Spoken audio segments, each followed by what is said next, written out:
The one thing I require all my employees every single day. My name is Michael Barayev. I was able to build a team of 150 plus sales guys in less than 2.5 years. We did it with zero money and invested. And now we have a lot of companies that are growing like crazy from coast to coast like butter on toast. So let's talk about the one thing that I 100% require on every single person that works for me, every employee. It doesn't matter if they're contractor, employee, full-time, half-time, part-time, overtime, no time, all the time, doesn't matter.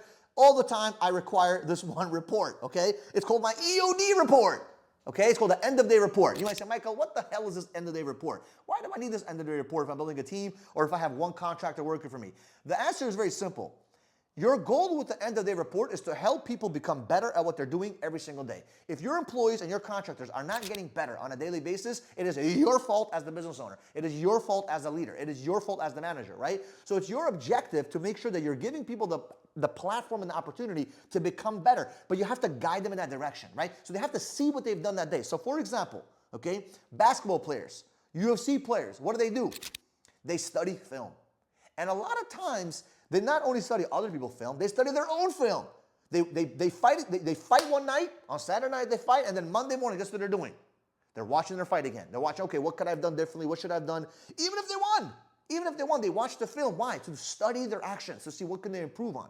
So the end of day report for me is to help my employees and my contractors get to the next level, not necessarily for me to see what they've done, because I already know what they got done. For the most part, it's for them to get good and study their film to become better individuals. So here are the 5 things that I require in that end of day report. Number 1, all the work that was done that day, I required in that report. What did they do? What are their tasks? What did they finish? What they didn't finish? All that good stuff, right? That's number 1. Number 2, I also have it where I have them write down all their goals for that day. What were their goals for that day? And how close were they to accomplish that goal? So for example, if their goal was to talk to 5 people and talk to 2, what happened, right? So I'm gonna have them put their goals for that day and also right next to it, what were the challenges for that day? What are the 2, 3, 4, 5 big challenges they had that day that they couldn't overcome? So this gets their brain to think about, okay, what is the goal? What is the process that I need to accomplish today? And also, what has been holding me back today, right? Because that's pretty much life. You have a goal, you have a problem, you have to jump over that problem to get to that goal. That's the mindset. So I want to help them identify what has been the goal today and what has been the challenge that they had to overcome that day, right? And then number 4, I also have them write down a little paragraph. What did they learn that day? If my employee is not learning that day, then he's dying. You're either growing or you're dying. There's no stagnation in any business. There's no stagnation in a human being. You're either growing or you're dying, right? So I want them to figure out what have they learned that day.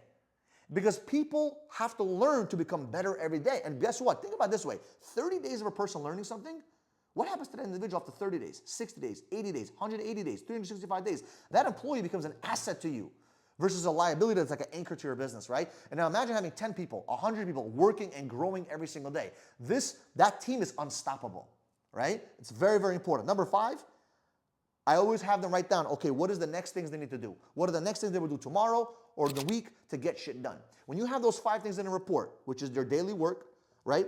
What their goals were, what their challenges were, right? What were the things that they actually learned, and what will they do the next day or the next week or whatever it may be. When they have all those things done and they send it to you in a report, not only did they actually read it, not only did they actually write it, but now they're able to look back a week ago, a month ago and say, holy shit, I've been saying I'm going to talk to Joey for the past 2 weeks and I still haven't done that. And you can also be there as a coach to hold them accountable to get that shit done. So remember, end of day reports are my favorite. It always helped me out. If you have not yet implemented it in your team, I don't care if you have 2 guys on your team or 200, implement it tomorrow. I guarantee it will change your life. I appreciate you guys. I love you guys. If you love this kind of content, do me a favor, subscribe to the channel, and we'll see you guys in the next video.